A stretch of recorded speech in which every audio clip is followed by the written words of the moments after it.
3 janvier 1872. À 8 heures du matin, la vigie signale la Terre et la silhouette de l'île de Pâques se dessine légèrement dans la direction du nord-ouest. Plus d'un siècle après le passage de Pierre Loti, l'équipage de Tara aperçoit l'île de Pâques. Située en plein milieu du Pacifique Sud, cette île volcanique est aussi nommée en polynésien Rapa Nui. Près de 4000 habitants vivent sur ce bout de terre, le plus isolé du monde.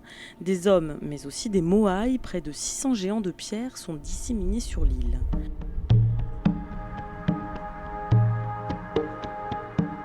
Depuis la découverte de Rapa Nui en 1722 par un amiral hollandais le jour de Pâques, ces moaïs font l'objet de nombreuses questions et recherches, mais jusqu'à aujourd'hui, ils gardent leur mystère.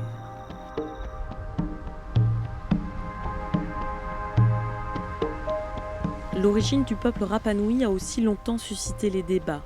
Par l'expédition du Kon-Tiki, Thor Heyerdahl avait tenté de démontrer que les Pasquins venaient d'Amérique du Sud. Mais aujourd'hui, les chercheurs s'accordent à dire que les ancêtres des Rapa Nui sont arrivés de Polynésie vers le 5e siècle. Le faciès, la culture, une multitude de détails semblent valider cette théorie.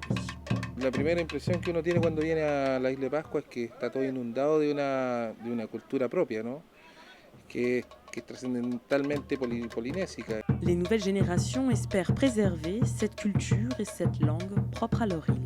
Bailes típicos de aquí de la isla, o ensayamos bailes de otros lugares, aprendemos acá. Es importante seguir la cultura para que no se pierda. Si no estamos nosotras o cualquier otra persona, se va a ir perdiendo la cultura de aquí de la isla. Igual no me gustaría que se perdiera. À l'école, un programme d'apprentissage du Rapa Nui a été mis en place. Cette langue étonnante, pilier de la culture, contribue elle aussi au charme de l'île de Pâques.